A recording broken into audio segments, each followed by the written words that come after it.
Good morning. This meeting of the SERS Board of Directors is now being recorded for record-keeping purposes. By participating in this session, you are consenting to the recording, retention, and future viewing of this meeting. This meeting is now being live streamed. Thank you. Good morning, everybody, and the millions on live stream. This is the SERS Board meeting of July 28th, 2021. We are starting at 9:35 a.m. Welcome, everybody. I am going to call this meeting to order, but first, if you know me, I deal a lot with trivia, useless information that takes up my brain. It's great. Just had a conversation with one of the reps from Korn Ferry yesterday, and so you all know we will be 100 years old in 2023, started in 1923, and Korn Ferry actually started at that same time and has been the same advisor to us for those all 100 years. They've had the contract ever since then. We're paying them more than we did in 1923, but we enjoy the relationship with them. They're fantastic, as you've seen the presentation yesterday. It was good to have them here. Also, I'm a big Phillies fan. They lost last night to the Nationals, Washington Nationals. But if you didn't know this, the Philadelphia Phillies were founded in 1883. It's the only oldest continuous same name, same city franchise in all of American professional sports. It's only one team that has been there forever in the same city. And if you are younger than me, older than me, it doesn't matter. I actually sat at Connie Mack Stadium, which used to be Shibe Park. Then they went to Veterans Stadium. Now they're at Citizens Bank. But the stadium itself at Connie Mack actually had girders where you'd have obstructed seats. You have to watch the game like this all the time. I don't know if they were reduced or whatever it was. But anyway, hopefully the Phillies will stay in second place. I know who is here from Pittsburgh. Oh, Jeff Meyer, right? They're doing poorly, unfortunately. I'll let them know. Just remind them. We probably lost half our Pittsburgh audience by now. Anyway, with that, we'll have a roll call of the board members. Mr. Becker? Here. Senator DeSanto? Here. Chair Philman? Here. Representative Frankel? Here. Treasurer Garrity? Here. Matt Lindsay on behalf of Senator Hughes? Here. Mr. Jordan? Here. Representative Schemmel? Here. Ms. Soderberg? Here. Mr. Thal? Here. Secretary Vague? Here. Thank you. Okay, we have a quorum. With that, we will now have Joe introduce our new SERS Chief Compliance Officer, Mr. Mertuzzi. Thank you, Chairman. On July 6th, we started our new Chief Compliance Officer, Joanne Collins, at the end of the table. She'll have a few remarks, but before we do that, I would like to thank Christopher Houston, who became our Acting Chief Compliance Officer in May of 2018. He has started our compliance program, put us ahead of other state agencies who don't necessarily have a compliance officer, and has brought us up to the ranks of other agencies, other public pension funds, and other systems that do have a chief compliance officer. I want to thank Chris for his development of the program. He has been working with Joanne in transitioning, bringing her up to speed. I think he's largely pulled back by now, but still lending assistance because you don't pick up 3 years of knowledge in just 3 weeks, as sharp as Joanne is. Joanne has come to us. We hired her away from the New Mexico Supreme Court, where she had been active there. Prior to that, she was with the Attorney General's office doing tax litigation. She represented the Commonwealth in tax litigation. And before that, she had an extensive practice and experience in pension plan administration, Taft-Hartley plans, working in the private sector. She worked for Siegel. So she has a lot to offer us, not only in terms of compliance, but also in litigation, pension skills, pension knowledge, and lawyering skills. Joanne, do you have anything you want to say? Thank you. Good morning, everyone. I first want to thank the board for having this compliance position. And I also want to commend you on your commitment and dedication to compliance. The documentation that you already have in place, is really amazing, and I really hope to build upon that. I, too, want to thank Chris Houston, and also I want to mention Ernie Munez, who has worked with him tirelessly to develop this program through the past several years. They've put such a great foundation in place, and I hope I can build upon that and make them proud. So thank you very much, Chris, especially. Also, I want to thank our executive director and our chief counsel. Terry, you have shown me in the short time that I've been here how much you value compliance and the function, and how from a leadership standpoint this organization does as well. So I appreciate that very much. And Joe, for your welcoming me and support, and for taking me under your wing in this program, under the chief counsel's wing. I'm very much excited to be here, and I look forward to working with each and every one of you. So thank you again for your welcome. I appreciate it. I would encourage, if anyone has a compliance issue, to contact Joanne directly. That's why she's here, so that it's not necessary to go through me or Terry or anyone else. That is her function. So please feel free, if you see something that has you concerned or you think might be a compliance issue, contact her. I know that has happened already, and that's great. That's exactly why she's here. And thank you for using her if you need to.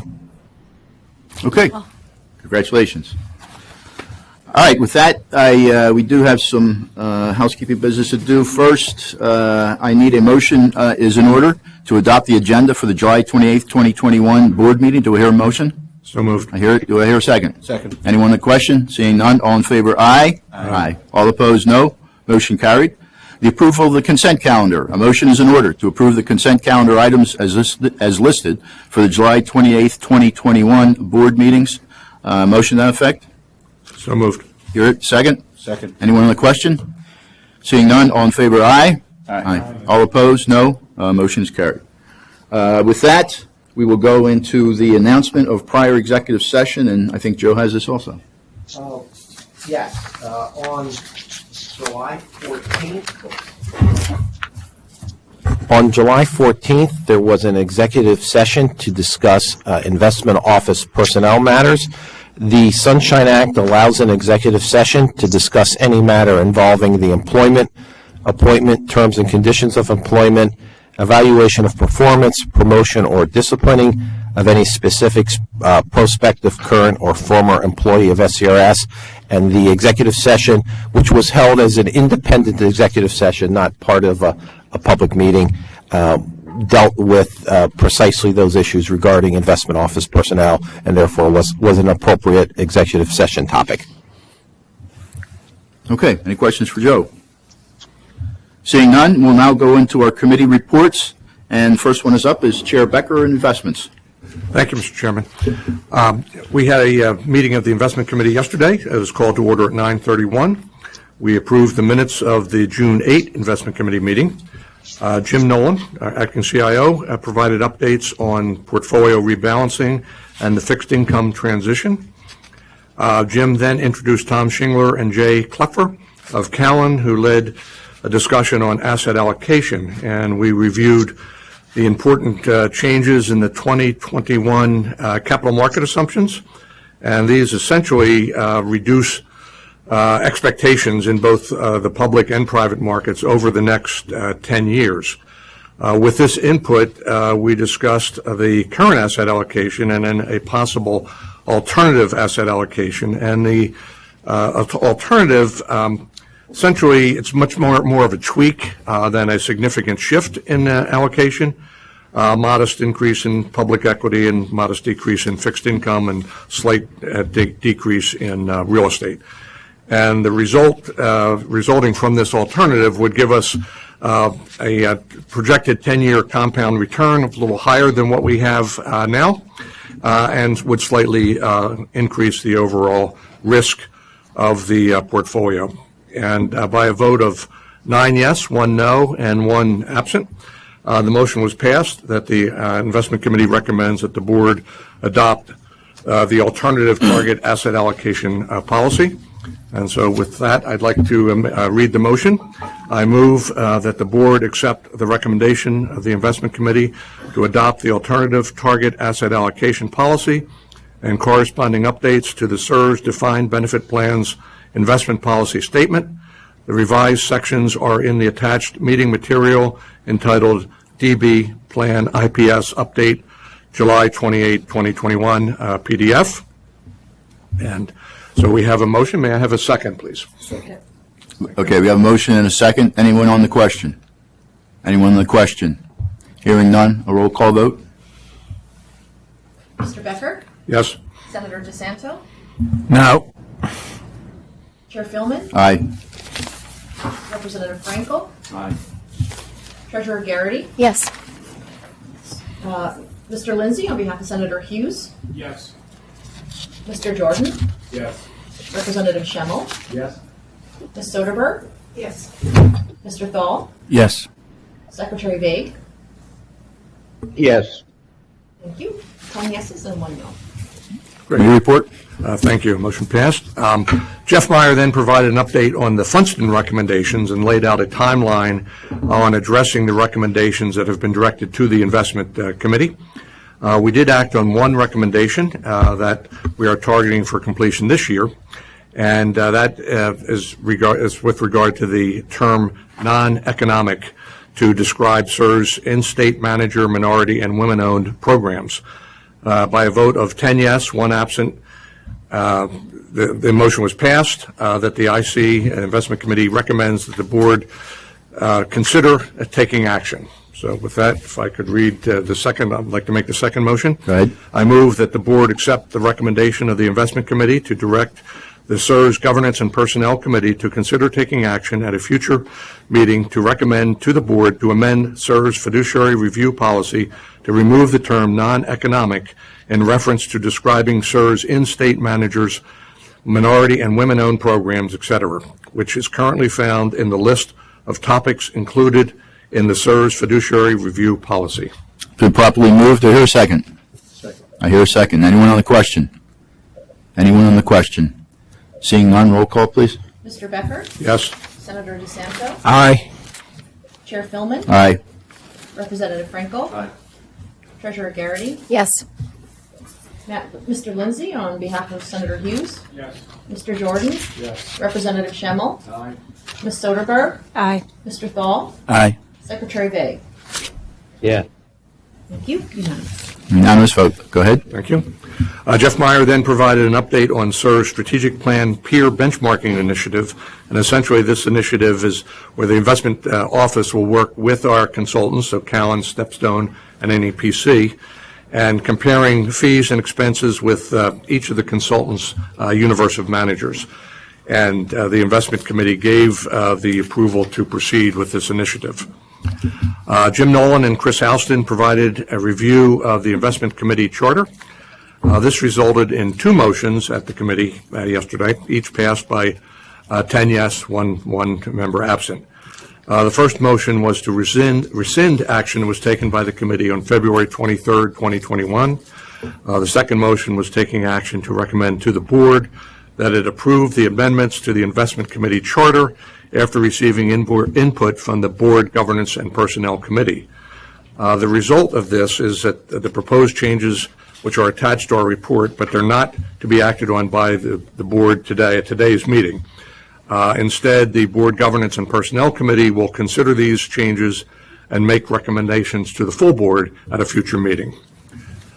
We then entered into an executive session at 10:49 for a personnel update and to discuss agency business. We resumed the public session at 11:27, and the meeting was adjourned. Mr. Chairman, that concludes my report. Thank you very much. We'll now go to the Finance and Member Services. Chair Soderberg. Good morning. The Finance and Member Services Committee met yesterday, July 27th at 11:38 a.m. The first order of business was a presentation by our consultants, Korn Ferry, our actuary, and Callan, our investment consultant, they made a presentation on the investment rate of return that is currently 7% and the annual inflation rate of 2.5%. They gave a presentation on 6 potential options that we could consider. And in the end, the committee and other board members and designees discussed and deliberated the topic, and the committee unanimously passed a motion to recommend that the board not make any changes to the investment rate of return assumption or the inflation assumption for the December 31st, 2021 valuation. Because the committee recommended that no changes be made to the current annual assumption rates, no further action is required by the board. Following our discussion on the assumed rate of return, our Chief Financial Officer, Sarah McSurdy, gave an update on the on her Office of Financial Management. One of the items that she also presented then was a review of the changes to the Finance Member Services and Committee Charter updates. The committee unanimously approved the proposed changes, and they are attached to this report and will be included on board docs. And it's recommended that the board approve these changes after receiving input from the Board Governance and Personnel Committee. One item to note is that we are currently the Finance and Member Services Committee, and once the Board Governance and Personnel Committee reviews them, and if they approve them, we will then be the Finance and Member and Participant Services Committee. I'm going to have a hard time remembering that. Following Sarah's presentations, our Deputy Executive Director for Member Services, Joe Torta, gave us an update on the actuarial services contract. And he announced that Korn Ferry, who currently is our actuary, was selected through a competitive bid process earlier this year. The current contract is actually expired in June, and it has been extended while they finalize the contract process. And that concludes my report. The meeting adjourned at 12:53 p.m., and we have another meeting scheduled that will be in conjunction with the next board meeting in September. So thank you very much. Thank you, Chair. The next piece of business is the Board Governance and Personnel Committee report, which I will give. We had our meeting yesterday at 1:51 p.m. All the committee members or designees were in attendance, so we had a full quorum. First issue was the SERS fiduciary review and board of self-assessment. The final report, we're finally getting to the end of these recommendations. And we took action or discussed various parts of the fiduciary review and board of self-assessment.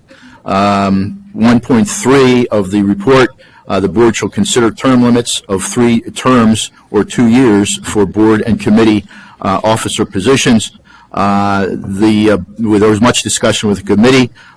We were in agreement with this recommendation, and under the new business, the committee would be asked to take action to recommend to the board to adopt an amendment to the bylaws, including the 2-year terms for committee members, and the rest is in the report. 4.3, keep a record of dissenting opinions and concerns on no votes, which identify the issue or reason prompting that vote to help staff address the concern and make regular use of roll call votes except for meeting minutes and consent agenda items. There was much discussion on this. The board took a vote, and it was unanimous as far as the parameters. So I am now giving this formal motion to the board. I move that the State Employees Retirement Board accept the recommendation of the Board Governance and Personnel Committee to include in the board and committee meeting operation procedures, 1, roll call voting being applied to all board meetings for attendance and all motions except motions for adoption of agenda, consent calendar, and adjournment. 2, roll call voting being applied to all committee meetings for attendance and all motions except motions for the election of a committee chair, minutes, and adjournment. And 3, staff to take note of dissenting opinions and concerns on no votes if stated. It's properly moved. Do I hear a second? Second. I hear a second. Anyone on the question? On the question. Seeing none, roll call, please.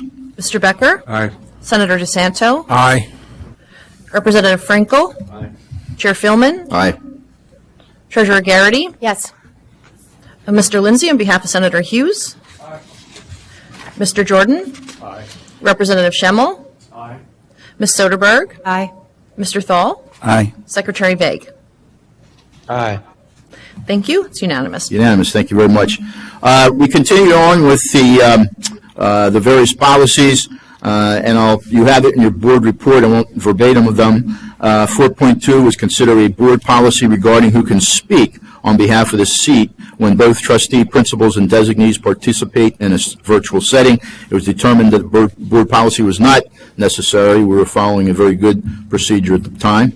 6.1, consider holding at least some committee meetings in between board meetings, perhaps virtually, rather than the day before in order to improve decision-making and preparation time for board meetings.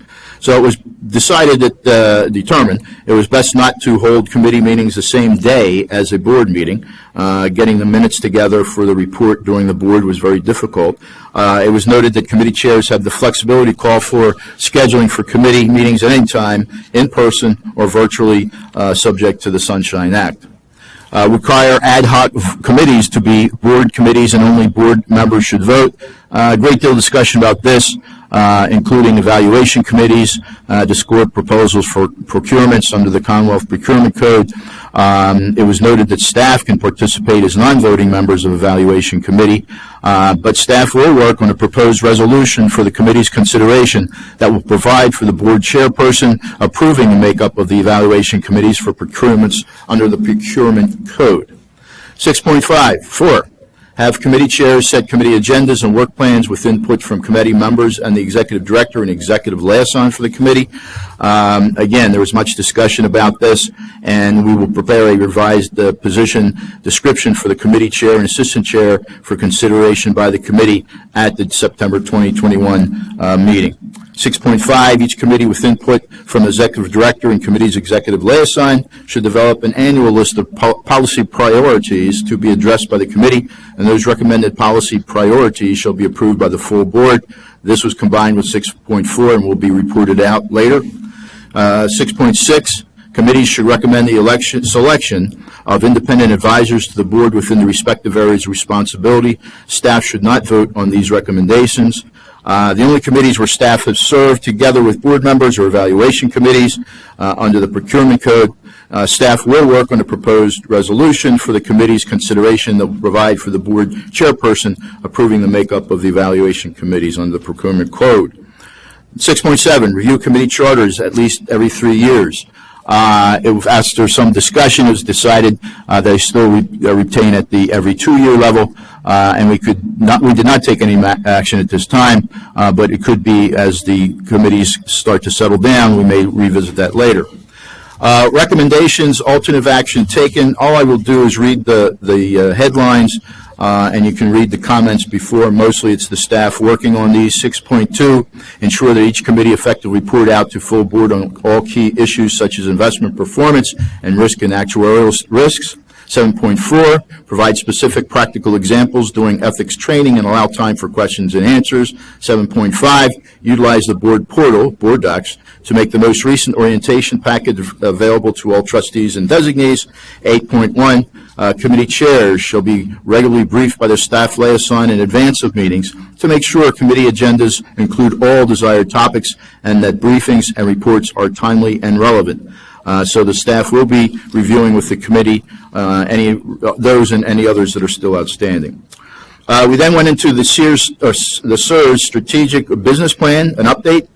We reviewed the updates on this fiscal year 2020 and 2021 strategic goals and the fiscal year 2021-2022 strategic goals and took action to recommend that the board approve the plan as amended. The committee itself, it was unanimous on a roll call vote. So with that, I move that the State Employees Retirement Board accept the recommendation of Board Governance and Personnel Committee to approve the fiscal year 2021, fiscal year 2023 SERS Strategic Business Plan as amended, as set forth in the attachment. It's properly moved. Do I hear a second? Second. I hear a second. Anyone on the question? Anyone on the question? Hearing none, roll call. Mr. Becker? Aye. Senator DeSanto? Aye. Chair Philman? Aye. Representative Frankel? Treasurer Garrity? Yes. Mr. Lindsay, on behalf of Senator Hughes. Mr. Jordan. Aye. Representative Schemmel. Ms. Soderberg. Aye. Mr. Thal. Aye. Secretary Vague. Aye. Unanimous. Thank you very much. Following that, we had an amendment of the committee charters and amendment to board bylaws, charter amendments. The committee reviewed requests from the following committees to concur with actions taken by the committees to recommend to the board to approve amendments to their charters. It was Audit, Risk, and Compliance Committee, Finance and Member and Participant Services Committee, Investment Committee, and Securities Litigation Committee. You have in your board docket the roll call. It was unanimous for each one of those committees. The bylaws amendments, the committee reviewed proposed amendments to the board bylaws to provide for the following, and it's listed with the defined contribution committee as a standing elimination of it, renaming the finance and member services to accommodate that committee, providing for 2-year terms for committee members and 2-year terms for committee chair and assistant chair positions, and term limits throughout. Following discussion, the committee took action to recommend to the board to amend the bylaws, and it was a unanimous vote. However, the proposed amendments to the committee charters and board bylaws are attached in this report, but will not be acted today by the board. Instead, due to 15 days advance written notice requirement, the recommendations to amend the committee charters and bylaw amendments will be considered by the board at the September meeting after proper advance notice is provided to the board. The committee entered an executive session afterwards to discuss the executive director search and executive director's mid-year report. And the staff will be following up on all of those issues we spoke with before, and we had an adjournment of the meeting. So it was a very productive day for that. So that ends the agenda items of committee reports, action items, old business. Right now, we don't have that. I have an old agenda, I think, by the way. Oh, here you go.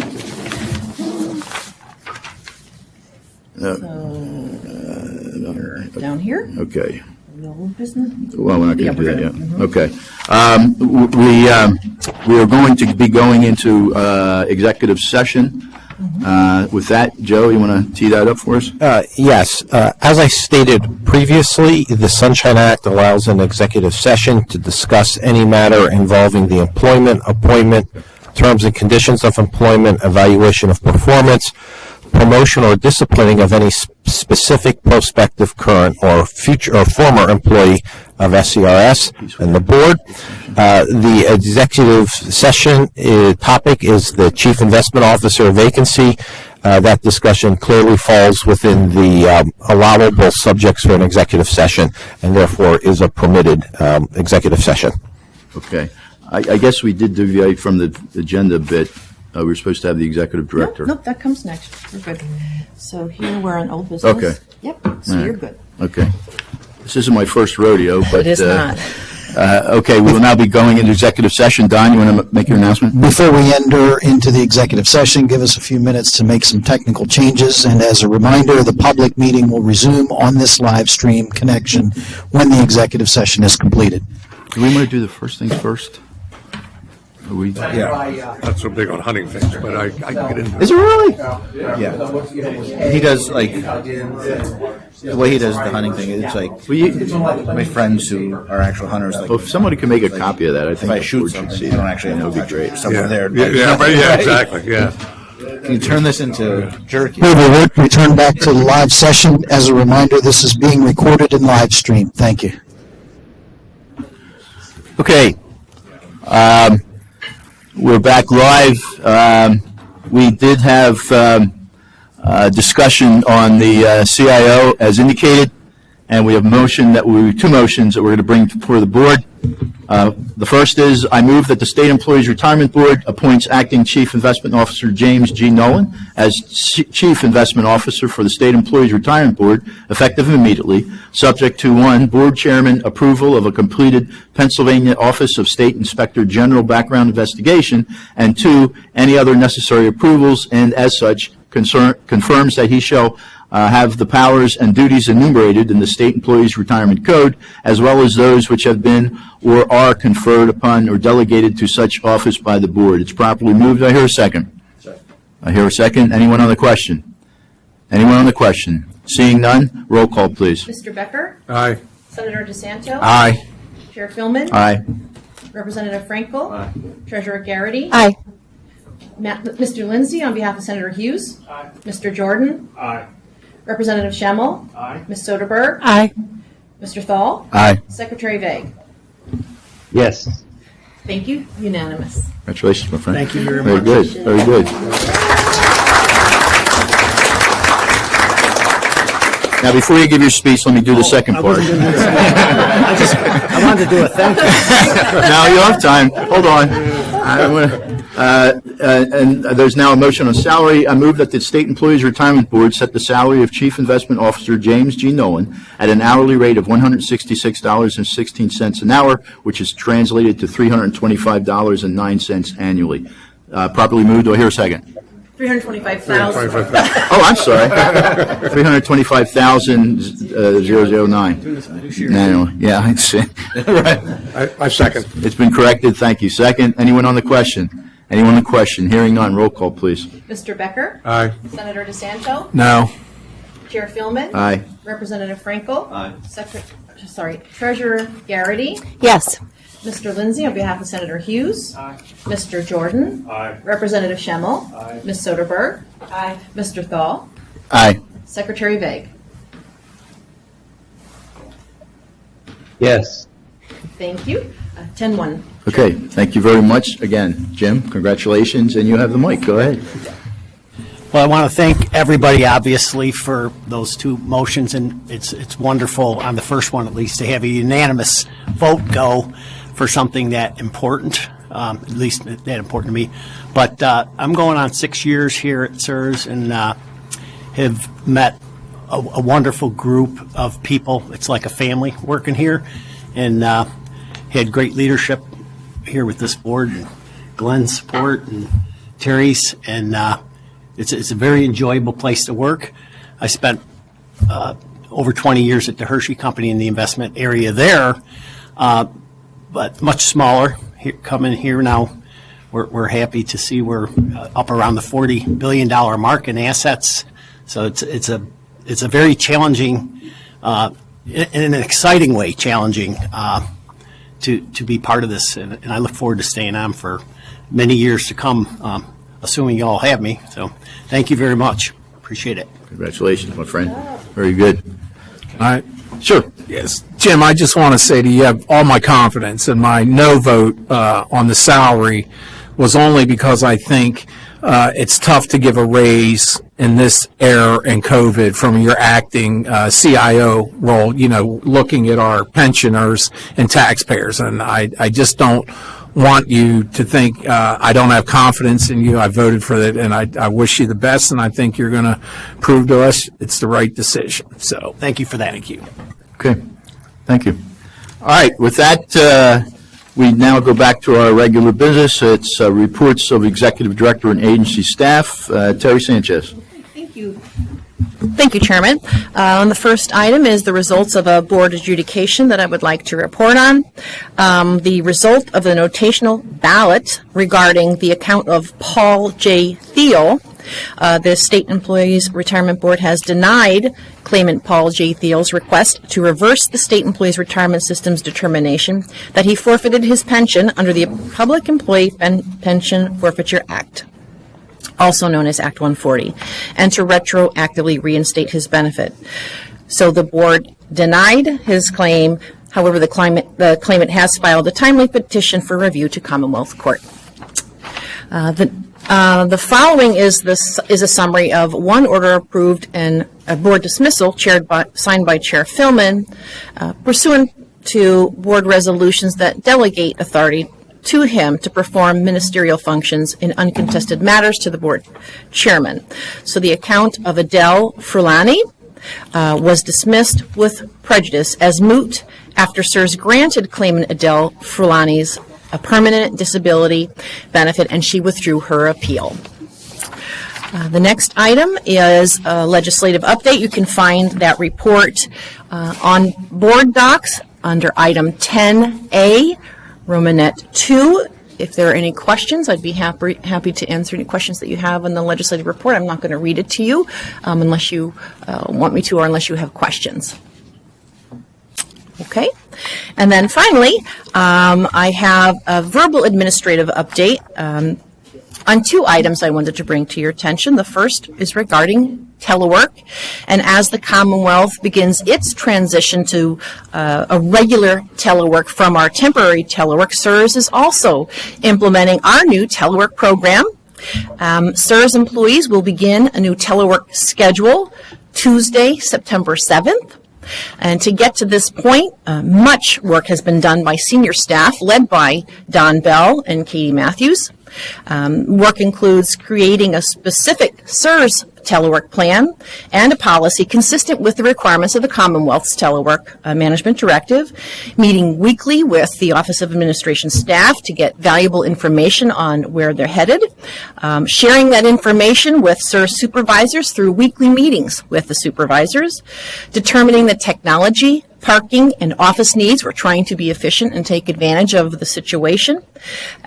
Providing training to the CSRS supervisors. Then we moved on to determine position eligibility. Each and every position in the agency was evaluated to determine whether it made sense and we could function as or more efficiently in a telework environment as we do on site, and then determining criteria for determining the suitability of specific employees for telework. So in other words, if it's someone who has just come on board or they need training, there may be circumstances, or if there are any kind of performance issues, we look at all that as we're mapping the suitability of the employee to telework. Happy to report that all CSRS positions have been deemed to be telework eligible on either a part-time or a full-time basis. The next step in the process is to have employees make requests through our online system to work, and they will request either part-time or full-time telework. And then we'll go through the approval process, and once the employee receives approval, they will enter into a telework agreement and complete a series of mandatory training sessions, because we want everybody to have the tools and the knowledge how to work, again, most efficiently in this environment. And, you know, we're very excited about this for a number of reasons. One being that transitioning from this temporary telework environment to a more permanent or regular telework environment will no doubt enable us to really expand geographically for our candidate pool. Something that should also enhance our ability to fulfill CSRS' ongoing commitment to inclusion and diversity. By eliminating the requirement for candidates to permanently relocate to the Harrisburg area, we will expand the pool of potential recruits to a much wider and more diverse population, as we can more readily tap into the Commonwealth's other major population, business and financial centers such as Philadelphia and Pittsburgh, which should prove very helpful again in our recruiting efforts, particularly for our investment and investment accounting positions. So we're just, delighted to be in this position and to offer this to staff and to have CSRS right out there moving on and acknowledging and recognizing the value that telework can bring, both to how we operate, the services we provide, and to, again, attracting and retaining high-quality employees. So thank you on that. My last item is an update on CSRS 2.0. CSRS 2.0 is our mission-critical pension administration system that we use every day, most of our employees, to process benefits and really basically everything that Joe's staff does and a bit of what Sarah's staff does is done through this mission-critical system. If you recall, in November 2020, I had directed staff and took steps to acquire the resources, approvals, and support necessary to insource specific IT positions to take over from external contractors the support of this mission-critical system known as CSRS 2.0, internalizing the brain trust and reducing the dependency on contractors and the associated costs and risks. Staff was also directed to contract with the contractor to complete the development of CSRS 2.0 and then transfer the knowledge to this new internal staff. Basically, the strategy was and is to build out the CSRS IT internal complement instead of engaging in a long-term contract with a specific vendor, which would have cost approximately $3.5 million a year. Under the leadership of Dan Krautheim, with significant assistance again from Katie Matthews, the build-out of the internal IT staff, which began in earnest in late December, has progressed incredibly well. 16 positions have committed so far to come and work for SERS, and that positions SERS to save approximately $1 million annually as the counterpart contractor staff roll off from now through December. So already we're looking to save $1 million on that strategic move alone. So just very, very excited about that. Somewhat related to that, in December of 2020, staff was directed to bring in outside independent project managers to help us with this critical project as well as others. And under the leadership of Chris Houston, the contract was finalized and put in place. I'm sorry, this is a separate contract. The project managers were brought into place. They have been adding excellent value to the project. And I'm pleased to report that the project is being managed, in my opinion, the best it's ever been. And the communications among the contractor, the internal IT staff, and the program area staff has been significantly improved. We have a rational, well-vetted project plan that's been put into place with the full support of all stakeholders, and that's important. It's not just IT, it's just not the contractors, it includes the business areas, the program areas as well. We have things in place that will help ensure efficient and effective maintenance and enhancements for this mission-critical system well into the future. So I'm very happy about that. We expect to have the system ready for go live December 15th. That means all the development, the full testing, the technical system itself will be ready to go live December 15th. We are not going to go live, however, until July 15 because of the business cycles that happen. There are certain things that are occurring between that, lots of activities that are going on, not the best time to implement a new system, so it will be there and ready, but we'll be doing everything to complete the business that needs to happen between December and July, and then preparing the organization for this brand new system. It will be a big change, but we do have a change manager on board as well. So I'm happy to report on those two items. And Chairman, that concludes my report. Okay. Any questions for Terry? I just want to say good job. This IT contract that we had for 6 years, I mean, all of us read the newspaper. We know what L&I has been struggling with. And it really makes a big difference when the leadership of the agency takes control and ownership of an IT implementation. And that is what has happened this year. And it's pretty impressive to see. So good job. Good job to you, Terry, and also to our IT staff. So thank you. Yes, excellent. Good point. Okay, with that, believe it or not, we're going into another executive session. Joe? Yes, the Sunshine Act allows an executive session to discuss quasi-judicial deliberations and for the board to consult with its lawyers to discuss litigation or matters which are covered by the attorney-client privilege or other lawful privileges or that would lead to the disclosure of information or confidentiality protected by law. The items on the executive session agenda, which are the discussion of administrative appeals and adjudications, pending litigation, and reports from the Chief Compliance Officer, fall within these categories and are proper subjects for executive session. Okay. Give us a minute to change the... Just gonna, the board members.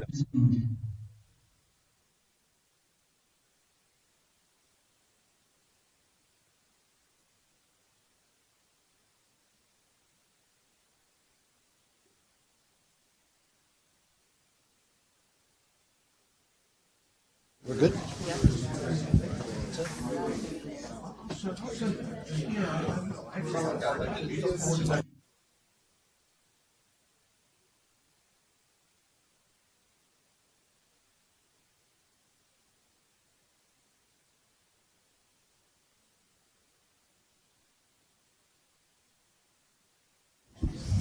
Okay, our meeting is back in session. As a reminder, we're being recorded and live streamed. Thank you. I don't have nothing to say about going back into. We have to talk going into executive session, not coming out unless there was a new topic, which there was not.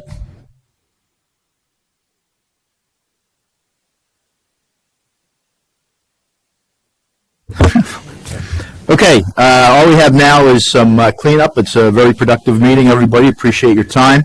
Our next board meeting is September 28th and 29th, so hopefully you will have fun for the rest of the summer. A motion to adjourn is in order. Motion? Second? Any questions? All in favor, aye? Aye. All opposed, no. Thank you very much. Appreciate your time.